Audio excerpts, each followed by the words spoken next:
Welcome to the Mad in America podcast, your source for science, psychiatry, and social justice.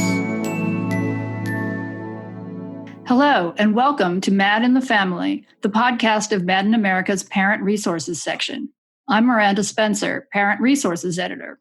Today, we're going to talk about the impact of the COVID-19 crisis and social distancing policies on children with different types of behavioral, emotional, and neurodevelopmental challenges. Families may be understandably worried that the stress of quarantine life may aggravate their child's struggles. Yet, we're hearing some parents saying that the changes have actually helped their child for the better. Why might that be? Our guest is going to help answer that question and provide some tips on making the most of this unusual and difficult situation. She is Dr. Nicole Beurkens. Nicole Beurkens has over 20 years of experience supporting children, young adults, and families. She is an expert in evaluating and treating a wide range of learning, mood, and behavioral challenges, including ADHD, autism, anxiety, mood disorders, brain injury, and behavioral disorders. Dr. Beurkens holds a doctorate in clinical psychology, a master's degree in special education and nutrition, and is a board-certified nutrition specialist. She is the founder and director of Horizons Developmental Resource Center in Grand Rapids, Michigan. There, she leads a multidisciplinary team dedicated to exceptional evaluation and integrative treatment services, research on innovative treatment protocols, and professional training on best practices. Dr. Beurkens is a highly sought-after international consultant and speaker, award-winning therapist, published researcher, and best-selling author. Her work has been highlighted in numerous publications, and she's an expert media source who has been quoted in Parents Magazine and the New York Times, among others. When she isn't working, Dr. Beurkens enjoys spending time with her husband and 4 children. Welcome. Thank you so much for having me. It's wonderful to be here. So, on your website, you describe yourself as a holistic child psychologist. Can you tell us about the approach you take in your practice and what makes it different from those of many conventional mental health professionals who work with young people? Sure. I'd love to talk about that. I started my career as a special education teacher, working with children with more severe emotional, behavioral, and neurodevelopmental issues. I loved the work that I was doing with kids in that environment, but I quickly realized that, they were with me for about 6.5 hours a day. They were with their families the rest of the time. And their parents and their families were saying, we need support. We want to understand how to best meet the needs of our kids. And it really got me passionate about working with families. So I went and got my doctorate in clinical psychology, really to be able to work with families from having the initial concerns maybe about their child's behavior and their development all the way through the diagnostic process and then through treatment. And so, worked with families in private practice for many years using all the tools that I had learned about child development and teaching and education and clinical psychology and psychological approaches. And it became clear to me at a certain point that many of the children and the young adults that I was seeing, they were coming in with diagnoses of mental health issues or neurodevelopmental issues, but they also had significant physiological symptoms. Whether that was, chronic sleep problems, issues with their GI system, constipation, diarrhea, picky eating, poor growth, eczema, histories of, all kinds of infectious things. And I began to wonder, that's interesting that I'm seeing these patterns. And it really got me interested in understanding the connection between what goes on physically in the body with physical health and how that influences and intersects with brain function and with development. Around that same time, I was having my own children. As you mentioned, I have 4. They're all older now, 13 to 20. But I had a couple of my own personal children who were having some physiological issues that also were impacting their behavior and their anxiety. So I really started delving into the research with that and was really surprised to find the research about the connections between those things. And I thought, well, goodness, I didn't learn any of this in my training as either an educator or as a clinical psychologist. So went back to school and delved into the whole realm of nutrition and integrative health to better understand those pieces and to understand how we can use nutrition to impact these things. So that's really the journey that my professional career has taken, my education has taken, and it really helps me address things with kids and families in a much more holistic way, not just looking at symptoms or at diagnoses, but looking at what are the reasons or the underlying root issues that are leading to these symptoms in the first place. Because I can have 10 children come into the clinic and they may all have a diagnosis, let's say, of ADHD. But the underlying issues that are causing or, exacerbating the issues with things like inattention and hyperactivity and impulsivity, those underlying issues may be different for each of those 10 children. And so to me, it's really important to understand those root causes, to look at things like nutrition, to look at their sleep, to look at their overall physical health and their medical needs, to look at the relationships that they have, both in the home and out of the home, to look at the environment, the role of movement, the stress levels.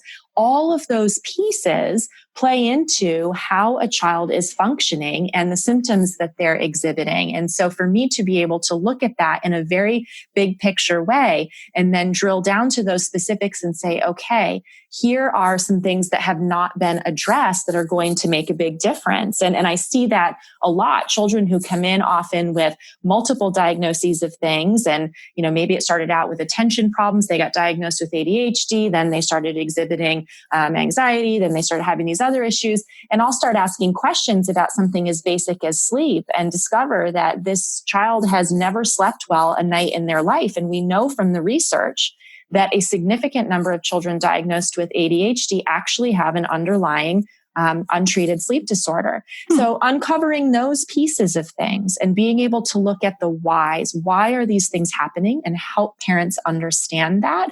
And then that allows us to put together a treatment plan that doesn't just address surface level symptoms, but really looks at how can we help this child by optimizing their physical health, their mental health, their brain function, so that they can reach their best potential. So all of those pieces become really important. And that's why I feel like that holistic approach is really where we need to be and what excites me about doing my job every day. Right. So it's a very individualized approach, I gather. Absolutely. I mean, there's some generalities, but overall, we're looking at individual needs and issues for sure. So you wrote a blog on your website recently talking about a counterintuitive idea. It was called, "What if this pandemic is the best thing to happen to children with challenges?" Can you walk us through your thoughts on that topic and what kind of challenges might actually be improved under these stressful circumstances? Yeah, it's a great question. And, I hesitated a little bit in writing that post because it is somewhat counterintuitive. And I certainly don't want to minimize the very real stressors that parents are dealing with. However, from the outset of this whole sheltering in place and quarantine sort of situation, I had this thought that, this is actually going to be really good for lots of kids with neurodevelopmental issues and mental health challenges. And what I mean by that is this whole sheltering in place situation provides an opportunity where life slows down. Life simplifies because it has to. We don't have a choice. And for many of these children and young adults, they benefit from a slower pace of life and less stress. While school can be beneficial on a number of levels, school is also often a major stressor for many kids who have these challenges, whether it's the learning pressures or the social pressures or just the schedule pressures or whatever it may be. School's a stressor.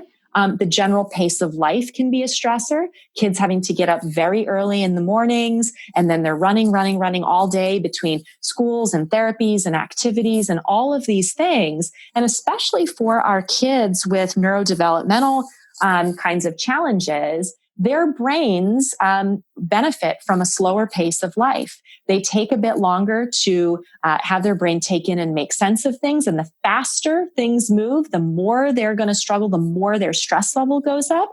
So this is actually a beautiful time period for them of having this slower pace, having less stress overall, being able to get more of the sleep that they need, being able to have more downtime while obviously still balancing that with other kinds of important things. But I think there's some benefit that comes from that. And the other piece of that is that often in kids being in schools and being in therapies, the focus is very much on academic achievement or specific goals within those settings. And other areas that really need to be addressed for these kids tend to go by the wayside. Things like, time management in general life, managing their self-care, activities of daily living, the relational components, all of those things. And I think that this situation now with them being home with their parents, with their families, provides an opportunity to focus more on those kinds of skills and issues that become really important for them as they grow up, as they move towards adulthood. So being able to have more opportunities without being constantly rushed to think about how am I going to manage my self-care in the morning, becoming more proficient at that without mom or dad standing over them, moving them along at a hurried pace every morning, doing things together like cooking, self-care kinds of things. It gives an opportunity to prioritize that really important stuff. So I think those are a couple of the reasons why I feel like this can actually be a time for some real growth and some real stress reduction and some real improvement for many of these kids. And we're hearing parents say that as well. Parents, I'm hearing, whether they comment to me on Instagram or send me emails or even in my clinic going, wow, I was really worried. I thought this was going to be the worst possible thing to happen. And I'm pleasantly surprised that actually I'm having the best weeks of my life with my child, which I think is really a lovely thing. Yeah, I have read on Facebook groups for parents of children with mental health and behavioral struggles where moms of kids that usually complain how, mind-blowingly difficult it is to deal with them, that they're doing unexpectedly well. So we know everyone is different, but how can caregivers and parents leverage the pluses of staying home to build on the positive effects and minimize the negative ones? Yeah, well, I think the first thing is to be mindful of everybody's stress levels, right? So I see a lot of parents right now putting a lot of excess and I would say unnecessary stress on themselves of how do I be a teacher and a parent and do all these things and I'm trying to work from home. And I would say, we want to be cognizant of our own stress level and focus on what seems reasonable to focus on. We don't need to be everything to our kids right now. We're not going to be their teacher. We can be their guide. We can, facilitate their, getting done whatever the school may be sending home to get done. But otherwise, I'm really encouraging parents to focus on what they need to get done, especially if they're trying to work from home, but also look at how to incorporate their children into the everyday life activities that they're already doing.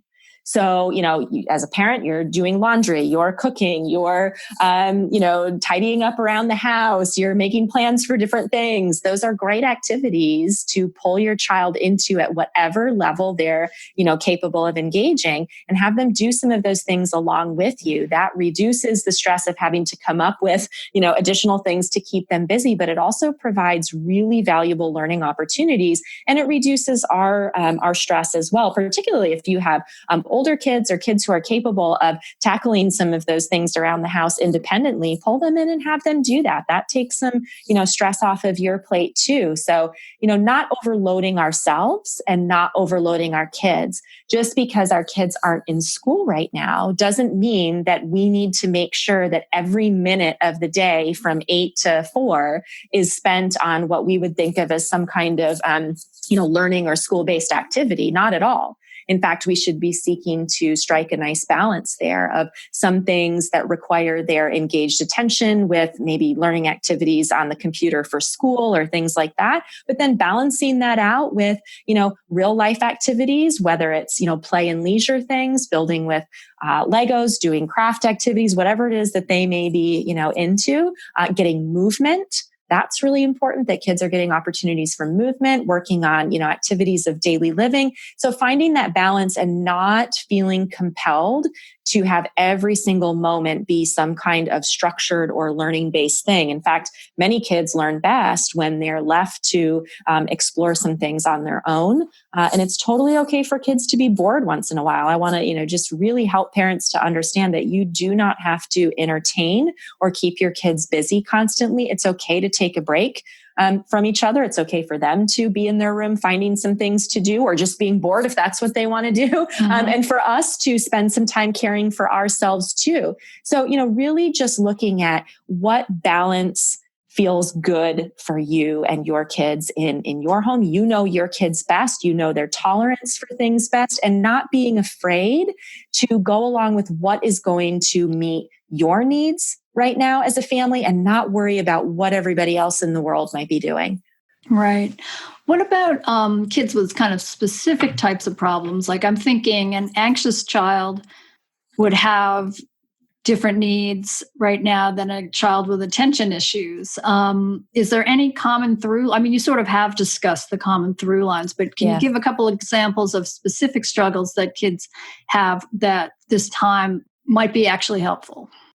Sure. Yeah. So I've talked about a lot of general things. You're right. We can talk about some specifics. So let's take kids with attention and focus problems. Those kids tend to struggle a lot with what we call those executive functions. So being able to plan and organize their time, their materials, their space, their activities, all of that, following through with things to completion, those kinds of things. We've got opportunities now to work on some of that with them by saying, okay, we've got, these 3 hours of the morning. Let's take a look at what we want to get done. Let's think about how much time do we think this might take? Let's make an estimate of time. Let's see how long it took. Those are great things for kids with executive function problems to be focusing on that they don't often focus on in the busy pace of the regular school day. Helping them to put together a schedule. Okay, how do you want to put these things in order? These are all the things that need to get done. You want to have some play time and some time, maybe to socialize with your friends online.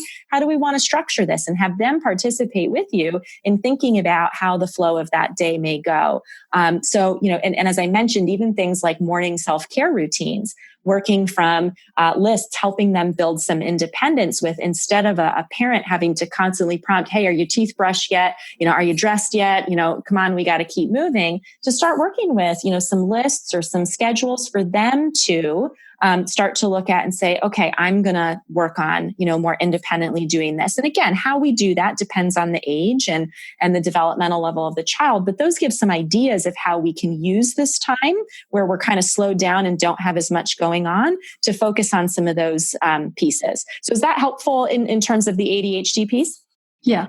What about the scared and anxious child that is already wrestling with that? And I can imagine, fears of illness, fears, I'm never going to get out of here. This is forever.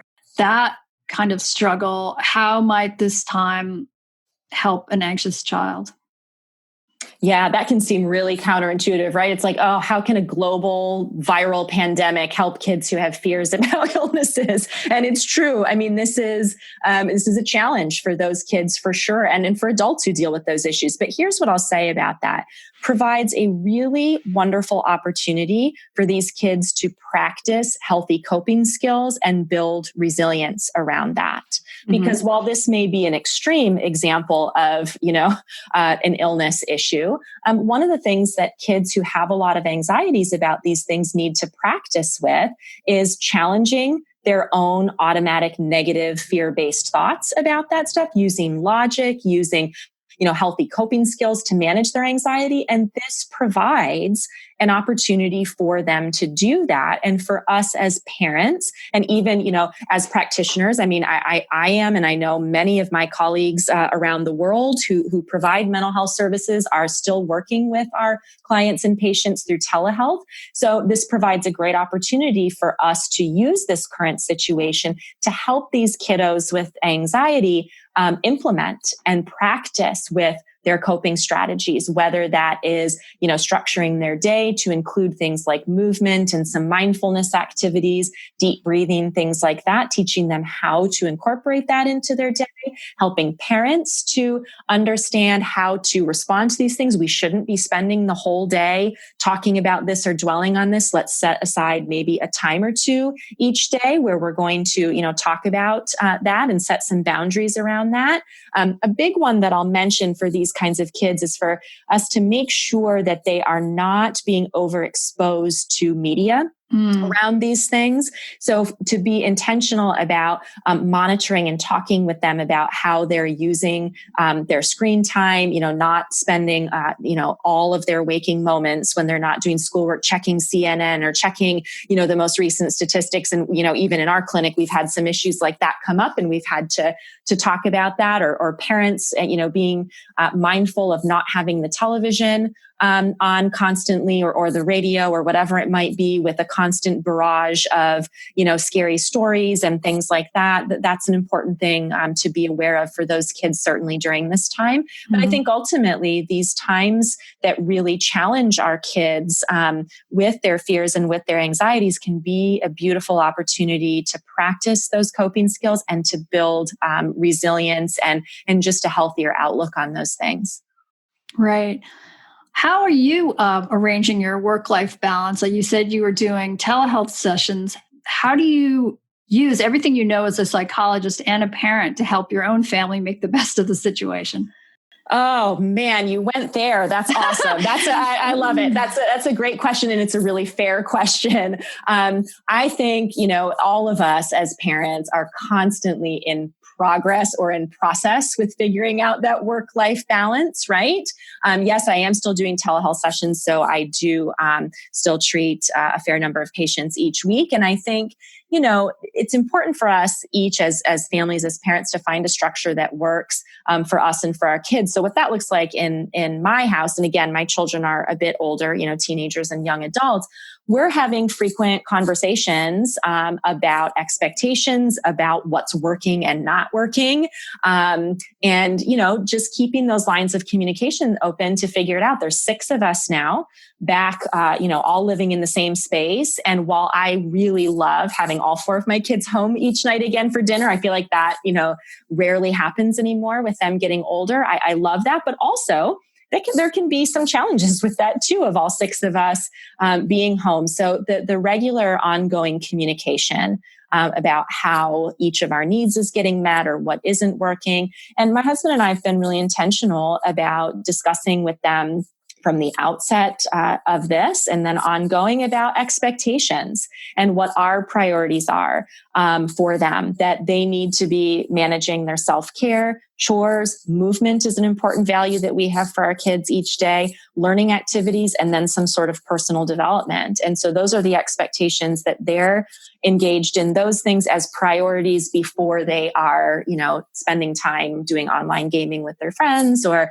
other kinds of things. And we continue to revisit that. And for myself as well, thinking about what are my priorities. Yes, work, getting my work done is a priority, getting, the kinds of things that I'm doing now with you, those are priorities, but also looking at self-care. And a lot of the things that I typically do for self-care are off the table now, with not being able to leave the house, including things like going to the gym or, things like that. So I've had to reset my thoughts about that and figure out, how can I make this work for myself? And I think that's a really important point for all of us as children and adults in figuring out this balance, is to focus on what we can do rather than just focusing on what we can't. Okay, I can't go to the gym and do my normal routines. That's really important for me and my mental health. I know that for myself. So how can I meet that need? Okay, I can't go and, have my usual time that I spend with friends. So how can I do that? And when we shift the focus there, I think it keeps us in a much more empowered, mentally healthy place, both us and our kids, and helps us get creative about making sure that our needs are met and that each member of the family's needs are met. Mm-hmm. Do you have any other thoughts on how to make the best of being stuck at home for kids, especially kids that are normally struggling under any circumstances? Yeah, I think one of the other things that is important to think about is giving some structure around all of the things, as we were just saying, all the things they can do. Kids often forget what they have available. Any of us who have had, especially, elementary or even middle school age children, there's nothing to do. I'm so bored, right? Even though we say, oh my gosh, you have a whole, room full of all kinds of things, but kids forget. And often cannot tap into what are the things they can do. And especially if you're parenting a child who struggles to initiate activities or to, self-generate or come up with some of those ideas of what they can do. I think even a simple menu of activities. Let's look at all the things that you like to do and that are available to do. Let's look at what's in your room. Let's look at what, we have in the yard, and to help provide some options for them. For real young kids, that could be, even a visual kind of, picture-based list of options. As they become readers, we can just use, lists that are written out. But for them to think with us about, what are my options of the things that I can do? And then when they are floundering or maybe they're frustrated that you told them they can't, continue with the screen time for that period of time, or, they're saying that they're bored or they're struggling with what to do with themselves, we can guide them then to that list or that menu of options that they can choose from and get engaged with something. So that's a very tangible, practical strategy that I think can really help families during this time. Okay, well, thank you so much for joining us. Our guest has been child psychologist Nicole Beurkens. You can visit her website at www.drbeurkens.com. That's DRBEURKENS.com. I'm Miranda Spencer, and this has been Mad in the Family. Thank you for listening to the Mad in America podcast. Visit madinamerica.com for more news, views, and updates.